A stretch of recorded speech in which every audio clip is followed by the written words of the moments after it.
Bonjour, je m'appelle Mélanie Lavie. Mon mari a été tué par un chasseur il y a 3 ans. Il me semble important aujourd'hui que les règles de sécurité évoluent dans le milieu de la chasse. Mélanie, on est chez vous, à Vues-la-Chièze en Haute-Savoie. Le 5 décembre 2015, vous étiez en train de faire du trail avec votre mari, Gaël. Est-ce que vous pouvez nous raconter ce qui s'est passé ? On est parti courir comme tous les week-ends dans le Semnoz, donc c'est une montagne dans les hauteurs d'Annecy. Et ce jour-là, mon mari a été tué par un chasseur, qui a pris une balle en pleine tête. On était tous les deux à 30 cm l'un de l'autre. Gaël s'est écroulé immédiatement. Ce jour-là, on était sur des chemins qui étaient balisés et on était pas très loin vraiment à proximité d'une route qui monte au sommet du Semnoz. Vous avez compris tout de suite ce qui s'était passé ? Ah oui, j'ai compris tout de suite. Déjà, la balle est passée très proche de mon oreille. Et puis oui, j'ai vu Gaël à terre, donc j'ai tout de suite compris ce qui s'était passé. Ouais. Moi, je suis restée un long moment toute seule avec Gaël. Il y a un chasseur qui est venu me voir, mais qui ne m'a pas parlé réellement. Les pompiers sont arrivés 15-20 minutes après. 15 minutes après, peut-être. Il est mort sur le coup ? Oui. Qu'est-ce qu'on sait de l'accident aujourd'hui ? Ce qu'on sait, c'est que ce jour-là, c'est un jeune chasseur qui a enfreint toutes les règles de sécurité possibles. C'est un accident qui, si les règles de chasse étaient plus strictes, si l'encadrement était plus organisé, c'est un accident qui n'aurait jamais eu lieu. Ce jeune chasseur était plus en battu, il a récupéré un fusil dans une voiture qui n'était pas le sien, il a couru après un sanglier, il a armé et il a tiré en n'identifiant absolument rien du tout. Et en l'occurrence, c'était nous, donc aucune cible identifiée.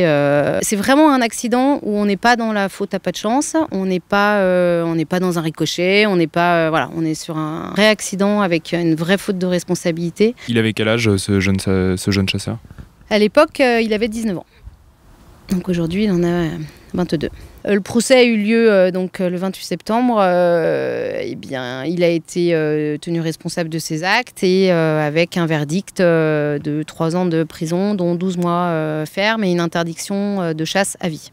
1 an pour la vie d'un homme, effectivement, ça paraît très peu. Vous en voulez à qui aujourd'hui ? Vous en voulez aux jeunes chasseurs ? Vous en voulez à la fédération de chasse, aux autorités ? Oui, j'en veux à ce jeune chasseur, évidemment. Il a fait exploser notre famille. J'en veux beaucoup aussi à l'équipe encadrante, qui, avec notamment des personnes beaucoup plus seniors qui étaient avec lui et qui, à un moment donné, auraient dû l'arrêter dans sa course. Qu'est-ce qu'il faut faire selon vous ? On n'est pas, et moi, j'ai jamais été dans l'opposition totale, c'est pas du tout mon discours, je suis pas dans l'opposition à la chasse, simplement je pense qu'il y a un vrai dialogue à avoir et qu'aujourd'hui on a des réglementations et des règles de sécurité qui sont plus du tout en adéquation avec la pratique des gens. C'est-à-dire qu'il y a de plus en plus de promeneurs, plus en plus de ramasseurs de champignons, plus en plus de randonneurs, plus en plus de vététistes, etc.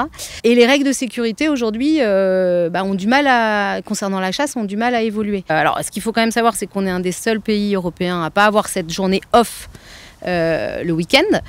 Mais interdite à la chasse. À la chasse, ouais, c'est ça. Je pense qu'il faut effectivement avoir cette journée qui soit où les promeneurs, randonneurs, vététistes, etc. puissent aller se promener en famille et pratiquer leurs loisirs sans se poser de questions. Mais ça ne veut pas dire que la journée chassée, il faut qu'il y ait un risque. Et le point important, et vraiment j'insiste là-dessus, c'est je pense la responsabilisation de groupe. C'est-à-dire que les chasseurs se déplacent en groupe, pratiquent leurs loisirs en groupe. Et aujourd'hui, seul le tireur est pénalement responsable. Or, si demain, le chef de groupe, le chef de battu a une responsabilité pénale par rapport à ce qui se passe dans sa partie de chasse, je pense que les choses se feront différemment. Et je pense que les jeunes qui sont aveuglés par leur passion seront certainement plus rappelés à l'ordre qu'aujourd'hui. Il y a beaucoup de chasseurs qui disent oui, il y a des accidents comme dans tous les sports, comme sur la route avec les voitures, il y a des accidents. C'est pas pour ça qu'on interdit les voitures, c'est pas pour ça qu'on interdit les autres sports. Ouais. Qu'est-ce que vous répondez là-dessus ? Alors ça, c'est un de leurs grands arguments et qui ne tient pas du tout la route. La chasse aujourd'hui, c'est un loisir, mais on a face à nous des personnes qui sont là pour leur plaisir, sauf qu'ils sont armés avec des armes de guerre. Et nous, en face, on a nos baskets, nos vélos, etc. C'est nos vies qui mettent en danger. Nous, on ne met personne en danger à côté. Qu'est-ce que vous avez envie de dire à Emmanuel Macron aujourd'hui ? Alors moi, j'aimerais bien qu'Emmanuel Macron réponde à ma lettre, déjà.